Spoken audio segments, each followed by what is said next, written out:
Thank you for joining me tonight. This is Ramon, and this is Bold Like a Leopard. But this is a different format from usual. We're going to be trying a new thing. Now, if you've been paying attention to anything over the past year or 2 years, or maybe even since social media came about, a lot of people have started putting their views out very forcefully on the internet, and some of us have become, more abrasive, have really started to throw our weight around when it comes to, talking to people that we don't like. I remember it going on probably from the earlier days of the internet on, watching people do chat rooms on AOL.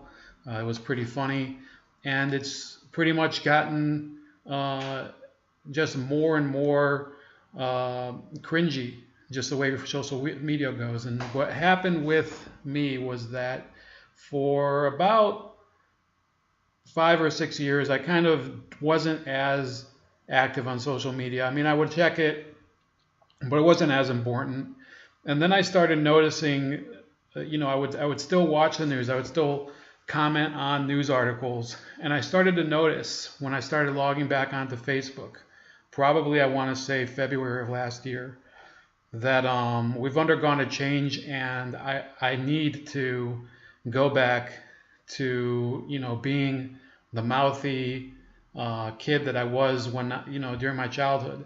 And it was on social media, and maybe it sounds dramatic, but I was seeing people put stuff on their pages, on their walls. And to me, I think all of you probably had this feeling at one point. You felt that people that you knew were pulling the wool over everybody else's eyes. So I became exactly what everybody talks about. I became a troll, often to people that did know me, sometimes to their friends, and sometimes to complete strangers. And I've learned to enjoy it a lot. And actually, in the past couple days, I've been blocked by 2 people. There was one weekend where I was blocked by 5 people. A couple of them were, long-term friends of mine, and I'd still see them every now and then. And I started to realize another trend, that not only was I losing friends by being a troll, but I was making other friends, and it was very strange. And sometimes I don't even think you could call it trolling. You could really call it pretty much dog fighting between media accounts, social media accounts, and that kind of gains you a little bit of a following, at least in that conversation. Now, granted, that's a stupid conversation. It's a comment thread, so people are not necessarily. This isn't exactly anything to write home about, but you start to earn from people their attention, and they start to look at your views, and eventually, towards the summer, I was writing full-on commentaries and everything aside from the trolling, and I decided I was gonna start, a page of my own on Facebook that was called the Oozing Ruptured Spleen of Liberty. That name didn't really catch, if you didn't notice. So I changed this name to Bold Like a Leopard. And since then, it's been kind of a journey. But going back to the trolling, there were people that I would continue to meet, and even people with opposing views. And for a while, it was almost like we would troll each other.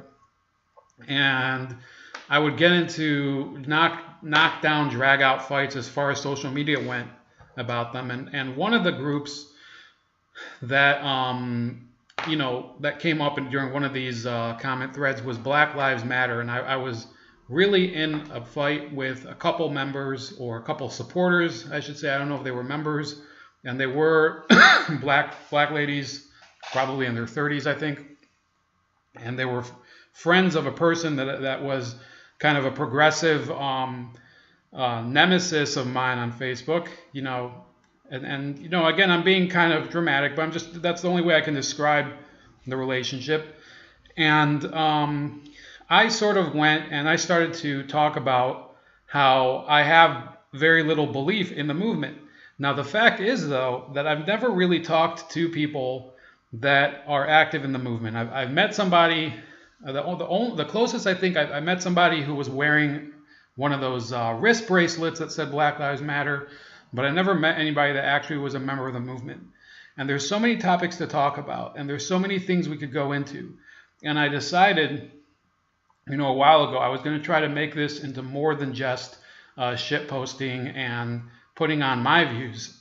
I need to challenge my views, show that I can convince others of the merit of what I'm talking about, whether it's the audience and, sometimes if it is the person I'm talking to. And on the other hand, I need to challenge other people. I need to challenge them to be able to explain their points of views, because otherwise I can't really understand it. This started, and I actually told the subject of the interview today. This started to dawn on me last year. As you know, my main topic. I apologize, I'm kind of sick today. My main topic has been Obamacare. It's been the issue of the healthcare industry, and I did not know anybody who had supported Obamacare that could explain the rationale behind it and explain why there needed to be a system like that for people that were lower income. Now, this person, I do believe, would have been fine with having single payer healthcare. And this was not a leftist person. This was actually a coworker. He was from Colombia. He'd been naturalized here in the 80s. And, after a few hours of really talking to him, this is somebody I really respected. I really talked to him a lot. I still think that I had the better case, okay? But it felt a lot better to talk to somebody that really wanted to, give a full-on defense of a position that I didn't agree with. It felt good.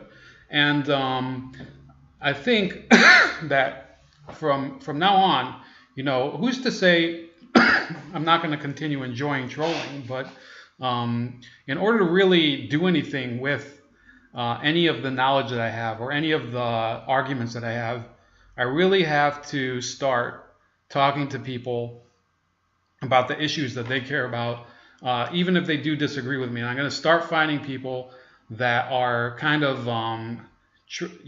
people that I encounter, a lot of them through trolling, okay? And I'm going to try to get them to really come in here, and we'll have a non-troll argument. We'll have an argument where you kind of lay out your arguments, and you may lay out evidence, you may lay out anecdotes, you may lay out just things that are personal, why you are into it, and we'll leave it up to the audience to decide what the merit is. Today's guest is an activist for Black Lives Matter. He will introduce himself, and I will leave it for him to decide. Black Lives Matter, I have their website up here.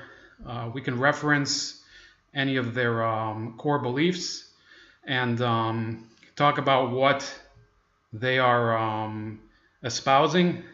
And if any of you, this is not a chat, but if any of you have any comments on this, and I'm going to be sharing it with some other creators, please, I want this to be productive. A lot of us have problems with that movement, and that the movement obviously has problems with other people. They have their own grievances. It's a well-known issue.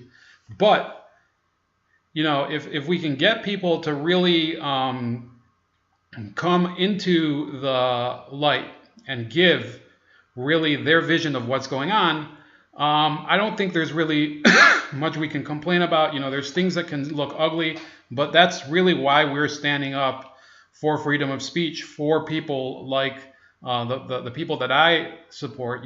Paul Joseph Watson. I support. I'm finding myself supporting WikiLeaks increasingly, and just the ability to have rational and reasoned and calm deliberations on topics that we care about. So that's it. Enjoy the show, and if any of you have any comments, or I'll be reaching out to some other people who watch this. Please, let's have a great day. This is the first of many. So this is Abdul Kareem Nafi, an organizer with Black Lives Matter in Cleveland.